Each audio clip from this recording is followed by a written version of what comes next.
So, you know the internet you use every single day, the one with all the clicking and tapping and browsing? Well, get ready, because it's about to change in a huge way. We're entering an era where AI agents, basically tiny autonomous assistants, are going to start doing all of that work for us. This is what everyone's starting to call the agentic web. Okay, so agentic web sounds kind of technical, right? But what does it actually mean for you and me? Let me put it this way. What if you never had to fill out another online form ever again? Seriously. No more hunting for your address, no more tabbing through a million little boxes, no more typing your email for the 1,000th time. I mean, that sounds amazing, doesn't it? And that simple little convenience, well, that's just the front door to a completely remade internet. All right, so to really get a handle on this, we've got to look past the hype. Let's start with a super clear, down-to-earth example of what one of these AI agents can do, like right now, on a website you've probably already used. The whole idea is that an AI agent gets what you want from just a normal conversation.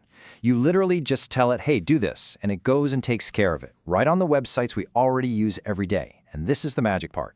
You don't have to learn a new interface, you don't have to download another app. The agent, it just does it for you. Okay, so how does that even work, right? Like, what's happening behind the scenes? Well, it's actually a pretty simple four-step dance. First, you just ask it in plain English, something like, hey, sign me up for this newsletter with my usual info. Step 2, the AI figures out what you mean. It gets your intent. Then third, it talks directly to the website's code, calling the right function to get the job done. And boom! Step 4, the form is filled out, all done automatically, without you even touching the keyboard. All right, so that's just one agent filling out one little form. Kind of neat, right? But now, let's scale that up. What happens when there are millions of these things all working at once? Well, that's when we meet a totally new kind of web surfer. And this is where things start to get a little bit wild. There's this quote from AI investor Jeremiah Owaying that just stops you in your tracks. He says, "The most common visitor to your website in the future will not be human. It will be an AI agent."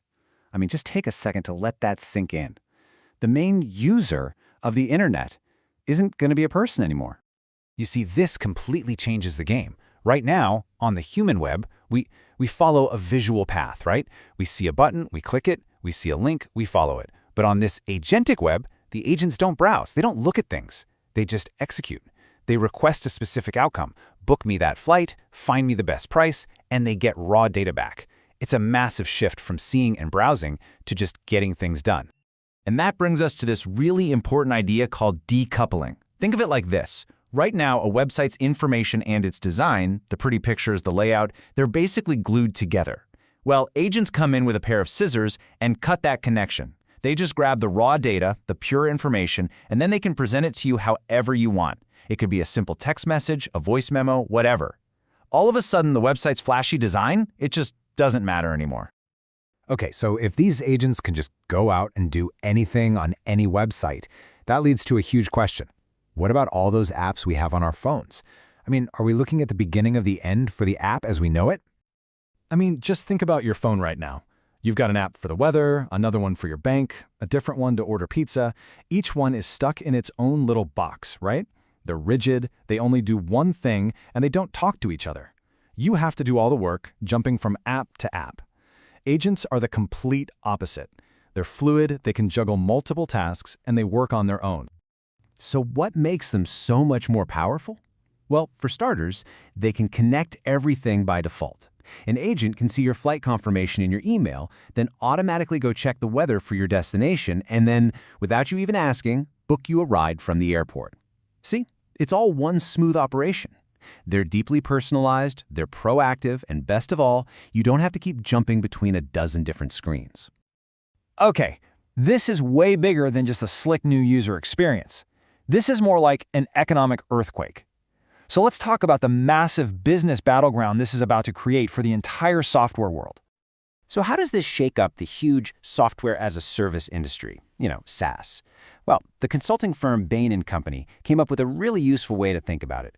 They mapped out 4 possible scenarios. And the impact on any given company really comes down to 2 big things. 1, how easily can AI automate what the software does? And 2, how easily can an outside AI get into the workflow? All right, first up, you've got what they call the core stronghold. This is the safest place to be. Think about really complex stuff that needs a ton of human expertise and judgment, like, managing a clinical trial or designing a jet engine. AI can definitely help here, maybe by flagging weird data points, but it's not going to replace the human expert who has to make the final decision. So companies in this space, they're pretty safe. For now, anyway. Okay, next is the open door scenario, and this is where things get a little risky. A human is still in the loop, but now outside agents can just waltz in through the company's public API and start, siphoning off the value. Here's a perfect example. Imagine some new, smart AI agent connects to your company's CRM, analyzes all your sales data, and comes up with way better marketing campaigns than the CRM itself can. Suddenly, your expensive CRM is just a dumb database, and this new agent is where all the real value is. But it's not all doom and gloom. Then you've got the gold mine. This is a huge opportunity. It's for companies that are sitting on a mountain of unique data that nobody else can get their hands on. They can use that data to build their own super powerful agents that automate everything from start to finish. Like, think of a big shipping company. They could use all their historical shipping data to build an agent that can predict delays before they even happen and automatically reroute everything. That's how you create incredible new value. And last, we have the battleground. This is the danger zone, the highest risk area of all. This is for software where the tasks are super easy to automate and easy for a startup to copy. We're talking about things like basic project management or filing your expenses. If your company is in this space, the writing is on the wall. You have to build an agent that makes your own product obsolete before someone else does it for you. It's literally a choice between disrupting yourself or getting wiped out. So this agent-run future, it sounds incredibly powerful, definitely disruptive, and yeah, maybe even a little bit scary. But it's not going to happen overnight. So how do we actually build it? Let's zoom out one final time and look at the huge challenges ahead. Look, this future is definitely not guaranteed. It's not a done deal. Groups like the World Wide Web Consortium, the W3C, are talking about this a lot. And they're pointing out that before we get there, we have to solve some really fundamental problems. We're talking major technical, ethical, and even economic hurdles. And the list of these challenges is pretty long. I mean, think about it. What happens if an agent just makes something up, if it hallucinates, and books you a non-refundable flight to the wrong continent? That's a huge security risk. And privacy? Who owns and controls your personal data when a dozen different agents are passing it around? That's a nightmare waiting to happen. And here's a big one for the economy of the web. How do websites and creators make money if no one is actually visiting their site to see the ads? We literally have to figure out what a user even is anymore. The rulebook for this new internet, it hasn't even been written yet. And all of this brings us to one final, really big question we all need to start thinking about. As these autonomous agents start to run the web for us, as they start managing our schedules, our money, our businesses, what's left for us to do? What is our role in all of this?